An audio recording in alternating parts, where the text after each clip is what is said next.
Imagine this, you're standing at the base of a supervolcano and it's about to blow. Could you outrun the apocalypse?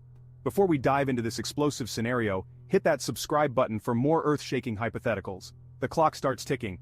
Within seconds, a supervolcano would spew molten rock, ash and gas at speeds up to 100 miles per hour. That's faster than any human can run. Even if you're Usain Bolt, you'd be toast in minutes. But it gets worse. If you somehow dodge the lava, the ash cloud is your next enemy. Supervolcanic ash can blanket entire regions in minutes, suffocating everything in its path. It's hot, dense, and toxic. Breathing it in? Game over. So, can you outrun a supervolcano? No. The eruption would swallow you faster than you could blink. Your best bet?